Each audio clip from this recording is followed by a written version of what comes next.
last video.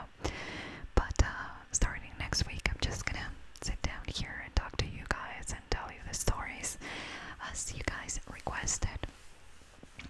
However, as I mentioned before, I had these audios already recorded, and that's part of the reason why. If you want to know more about what's been going on, I'll have an update video popping up on the top of the screen. I did a little update at the beginning of Monday's video, so for those of you who care and who have been sending me messages, if not, no hard feelings, just for those of you who really were curious about it. But today's video, it's going to be on the gorilla killer. Have you ever heard about this guy? He was America's first sex serial killer, and if you thought that wouldn't be possible, well, this goes back to, a long time ago, at the beginning of the 1900s, so that's probably why he earned that title, because we talk about some creepy guys who would rape and kill people like no other. So anyways, this guy would travel around the states and kill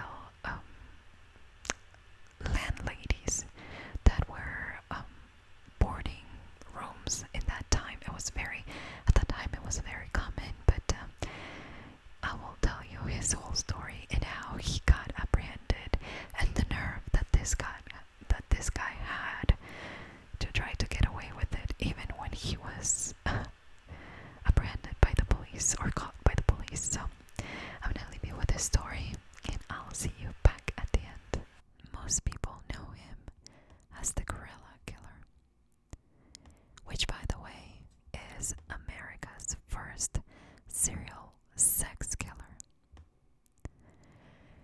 His name was Earle Leonard Nelson, and he was born in San Francisco, California in 1897.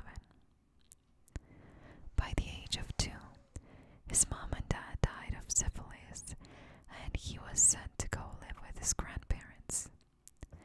His grandparents were very loving, but they were also very religious and strict.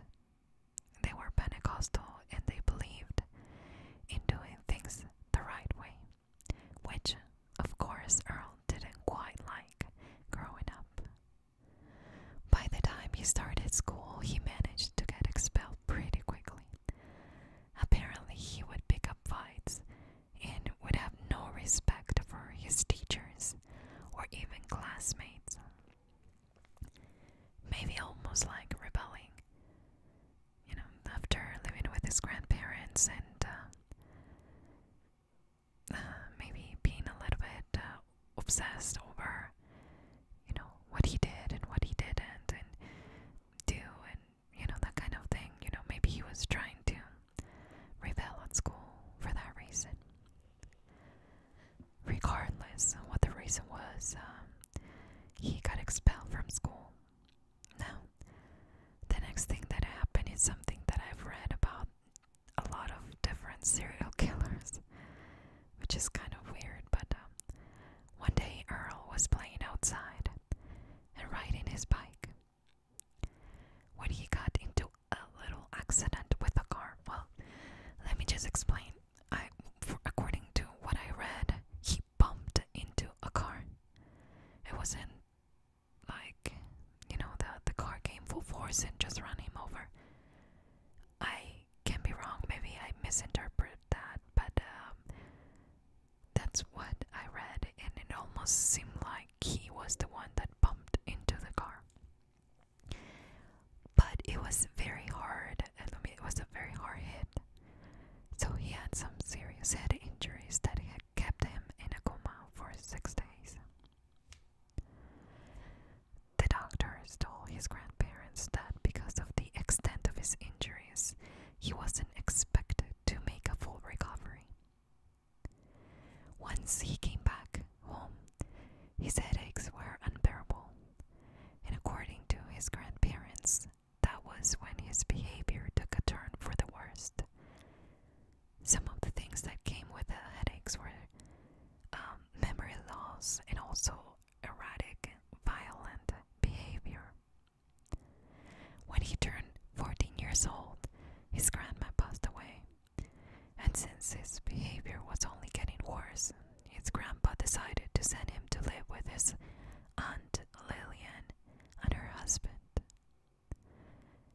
was then when his criminal activity started. In 1915, he was caught trying to break in a cabin. He thought it was abandoned, but he still got sentenced to 2 years on San Quentin State Prison.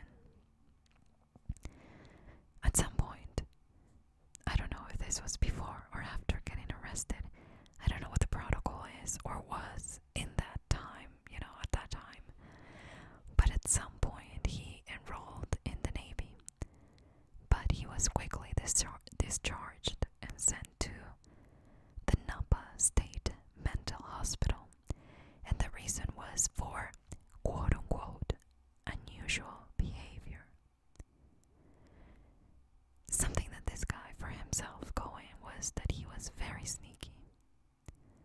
When he was in the hospital, he tried to escape several times, and he actually escaped 3 times. Now the interesting thing, and again we're talking about a very long time ago, but he was captured, he was apprehended after he left, and he was back in the hospital, put back in the hospital, but after the 3rd one, the hospital decided that it wasn't worth it, so they didn't go look for him after the 3rd time. Great. Wow. That's what you do, right? If you're sent there because apparently you have unusual behavior and probably diagnosed with something, that's exactly what you need. Just run away and we'll let you go. Plus, how can you run away 3 times? It's just... But again, it was another time. So it's totally possible that back then, it was completely different. But by his 21st birthday, he was, he became a monster. He committed several sex crimes, and he was a compulsive masturbator by then. Wow, happy 21st birthday, Ryan. To make things worse, he started molesting at the time a 12-year-old girl.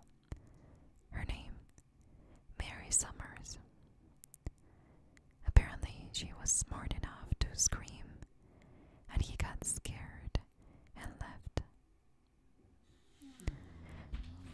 I love you too. That is my baby. Being silly. For some weird reason of nature, he ended up getting married. But as you can probably imagine, it wasn't good. Apparently, he would leave at night dressed one way and come back the next morning with a different set of clothes. And then the wife asked where he was, and he denied ever leaving the house. So, okay, he left the house. Just think about this for a second. He left the house with jeans and a black shirt, and then came back the next morning with shorts and a white shirt. And then he would say to the wife that he never left. So he finally got tired of her and ended up threatening her, so she went to the police, and he was sent again to the Napa State Mental Hospital, where they already knew him. And since he already knew the institution, he again escaped several times. And so, by 1925, the hospital was done with this guy, and they said, we're just gonna release you into the world. That was in 1925. So in 1926 is when he became even more violent, and he decided that he was going to find vulnerable women actually, because there were several of them, even older ladies, because they were easier for him. One of those ladies was Clara Newman, a 62-year-old lady that ran a boarding house in San Francisco. He went and asked for a room, and he ended up strangling and sexually abusing her dead body.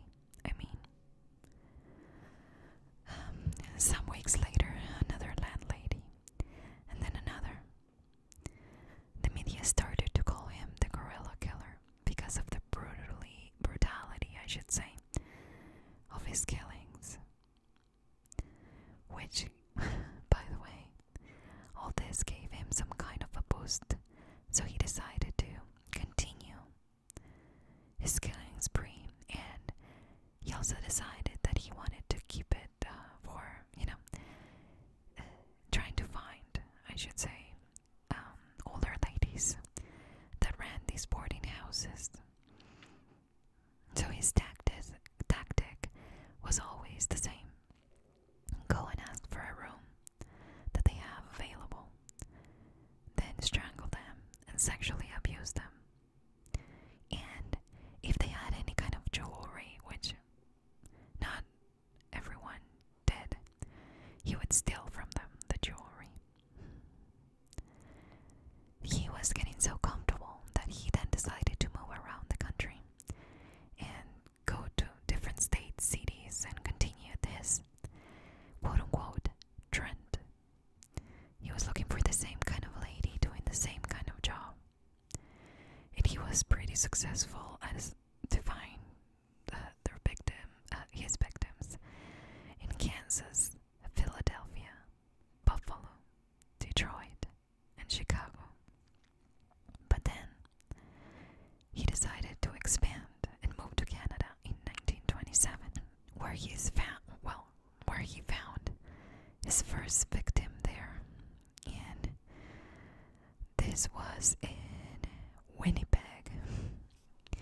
And the victim, the first one, didn't actually fit what he's been doing up until this point. This was a teenager who was selling flowers, and apparently he lured her to his room and again did the same thing, strangle her and abuse her dead body.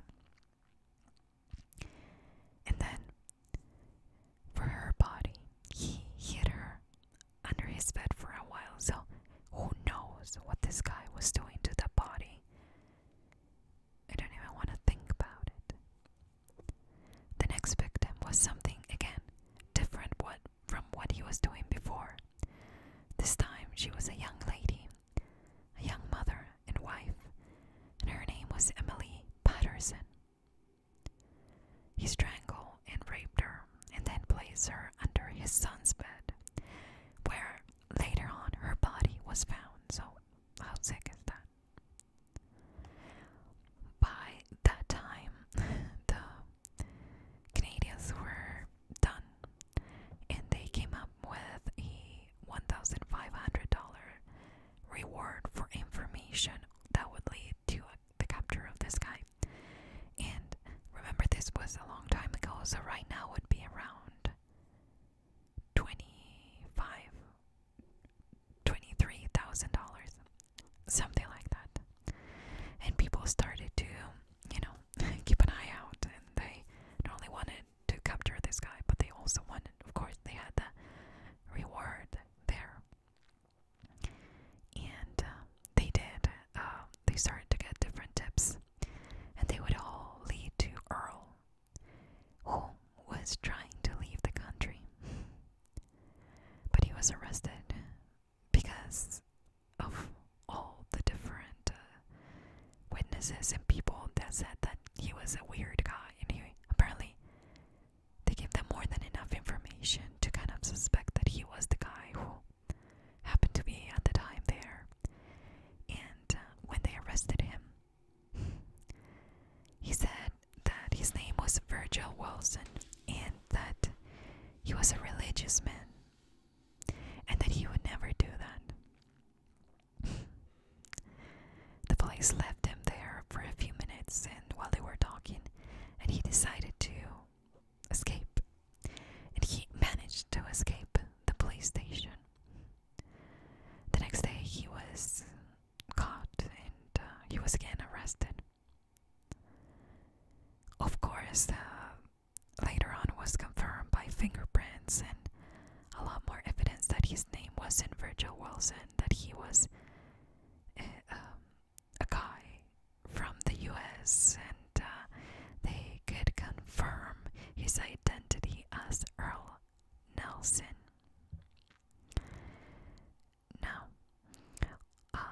his trial started on November 1st, 1927. But before the trial, they had witnesses coming from the United States to testify that he was the guy. He left several pieces of evidence, as, for example, he left some clothing behind and a lot of different things that would connect to the murders. Now, his lawyer played the card of an innocent man that was suffering from a mental condition who wasn't capable of killing 22 people, because by this time he already killed 22 ladies. The mistake that Earle made was to be friendly with a police officer. Now, it has a name. I didn't write it down, but I read it in several things. This is a low-rank police officer, and apparently they were friendly. And Earle decided to ask this police officer, what if I claim insanity? Would that save me?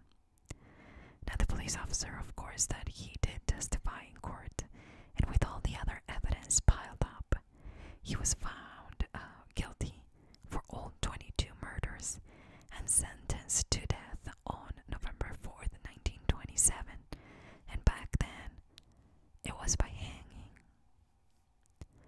He was hanged on January 13th, 1928 at 7:30 a.m. Now, what is interesting in this case to me is that it really took him to go out of the country in order for somebody to be able to connect the dots. And not only because they could have said, this is the guy that killed these two ladies here in Canada, but they took it further, and they, once they matched the fingerprints, and once they knew that this was Earle Nelson, it was like a snowball effect. Things were piling and piling and piling, and people were coming from all over the states to testify against this guy. And it was amazing to see how everything came together.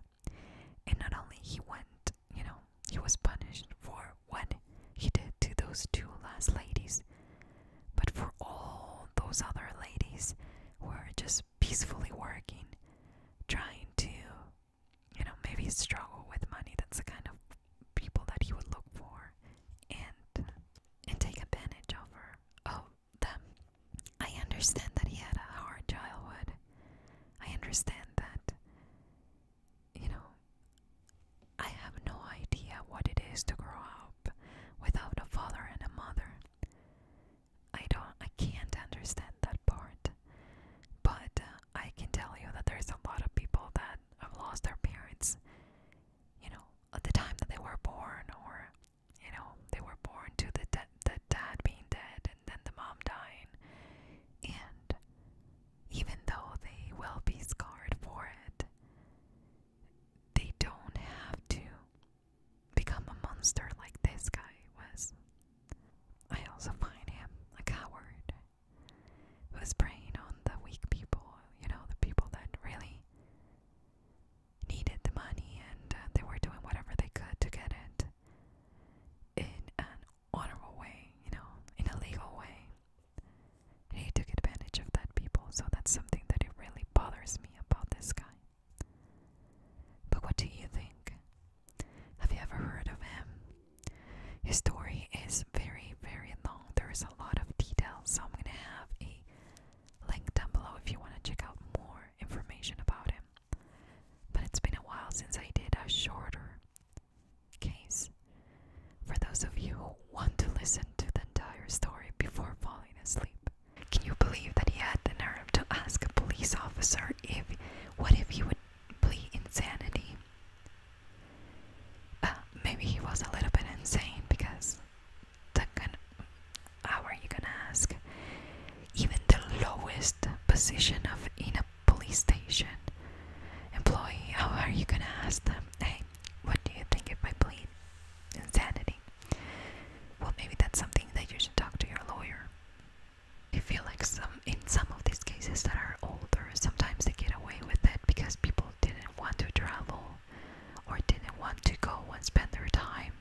excuse him.